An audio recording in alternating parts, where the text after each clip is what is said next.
Ayo, silly, got drunk at the hilly. I can't PD and I can't find my willy. I'm just here for a little attention. Yeah, I got severe hypertension. So why you trying to get to know a higgy better? Can't and whores, Bella's mom and Schmarietta. I don't know, I'll give it a go. ATF's big show, I ain't no hoe. I don't need a new man with a double D rack. Never mind, higgy, your game is whack. You're the whacker to my weed. Your game is whack. I'm not trying to hear that, see? I'm not one of the girls trying to get locked down. Prince Higgy, baby, Jameson Crown. I get down with the hilly low comp ticket. 16 whiskeys is how I kick it. And you get excited for a midnight snack. I already told you, your game is whack. You're the whacker to my weed. Your game is whack. I'm not trying to hear that, see? Your game is whack. You're the whacker to my weed. Your game is whack. I'm not trying to hear that. I like sleeping alone. This won't go all night. A little needy and strange. It's true love at first sight. I'm the real deal. I do what I gotta do. From the rip, my whole heart's for you. Your whole heart is not for me. Not a half, not a quarter, not a quad, not a re. You know what's the problem? You're trouble and you're hot. I'm big, thick neck daddy Higgy. He's not. I got a question, not to be rude. Are you queer? Cause you keep calling me dude. Are you glad that you had walked me out? No self-doubt and you didn't cop out. No last words, I'll just mutter abide. Don't diss the caterpillar and sweat the butterfly. All of them girls must have got you gas. And when they see a good thing, they don't triple bypass. Well, for this town, that's right on track. Cause for me, your game's too whack. You're the whacker to my weed. Your game is whack. I'm not trying to hear that, see? Game is whack. You're the whacker to my weed. Your game is whack. I'm not trying to hear that. What am I? Another pretty face getting you a drink from my military base? All I gotta know is why did you use me? You talking? Psh, excuse me. We can't have nothing. You wear it depends. Well, if we ain't getting married, then we can't be friends. Well, then I guess it's nothing. Well, hey, I think you're puffing. Well, pass that weed. I won't weed whack nothing. You better catch a flashback. Remember, you ain't tapping it. You ain't my style, and I'm not having it. All I remember from that late night kiss is I'm more the mister, you're more the miss. Well, look, I treat you good. Treat yourself better. And I always come along. Write her a love letter. I greet you every day with a martini at the door. You won't last a year, you're overgrown bed sore. Well, I'm known in this town, and now that's a piss. I got no one to blame but myself and Melissa. You didn't answer me, Karen. Am I a good kisser? Don't remember, had a lot of Hennessy. A lot of girls out there that won't say no. The ones you take to your crib with Berkey. Boom, now. My name's Aidan Kearney, also known as 𝗃𝗏𝗺. He is a senior editor for 𝗃𝗏𝗺 Daily News. I'm a big fan. We've broken hundreds of stories that the mainstream media won't touch. Some blogger in Massachusetts who's getting to the bottom of this better than anybody. Why is it 𝗃𝗏𝗺 that is covering such important issues? Where is the rest of the media? You did not say that you were gonna take my baby out of revenge and make him a transgender baby. Stop it. Don't you want to ask some questions? I know you do. I do. I know you do. People don't like the things that I say and want me to stop saying them, but I won't. I'm never gonna stop. These are the kind of stories that must be told.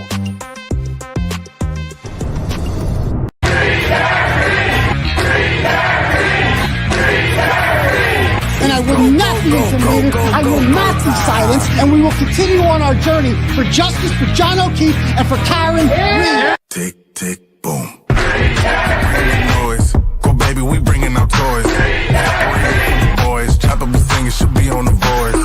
Bang, bang, we gon' ride out. Gang, gang, we don't die out.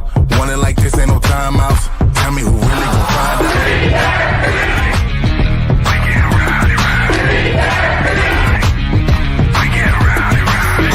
We be disturbing the peace, working, we serving the streets. Karen Reed has supporters who've shown up in large numbers. Tick, tick, boom. Hard body, and not scaring nobody. You make me resort to wildin'. You must be blind by the diamonds. I didn't want it to be this way, but y'all won't need to try this. So it's no way around it. You the loudest one, it's going quiet.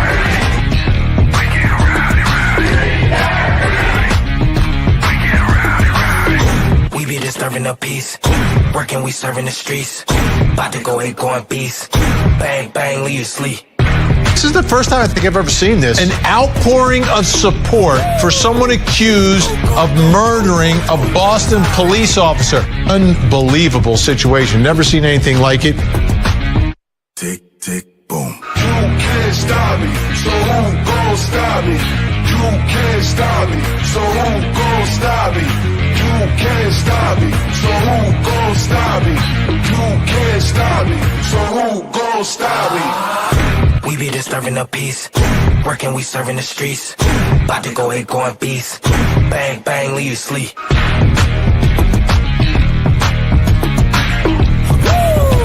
It's go, go, go, go, go, go, go time. Tick, tick, boom. Boom. What's up, Turtle Riders? How's everyone doing out there tonight? Good, good, excellent. Welcome to the live show, ladies and gentlemen. All right, happy Tuesday night. I am your host here. My name is Aidan Kearney. You can call me a variety of names if you like. You can call me Uncle Turtle Boy or just Turtle Boy. Will do. A lot of people just call me Turtle Boy. You call me Dr. Turtle Boy. It's my preferred pronoun of choice. It just shows a little respect because if 𝗃𝗏𝗆𝗆's a doctor, then I'm a doctor.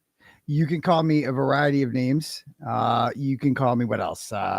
Daddy. I know for some people that could be a little bit weird, but for others it could be fun and exciting and adventurous. You can call me Timothy Kearney. That's my true crime name, or you can call me Journalism Jesus. I don't care what you call me. Just go ahead and smash that subscribe button for me. All right. And, hit the notification bell and help us get to 150,000. What are we at right now? Let's see. We are at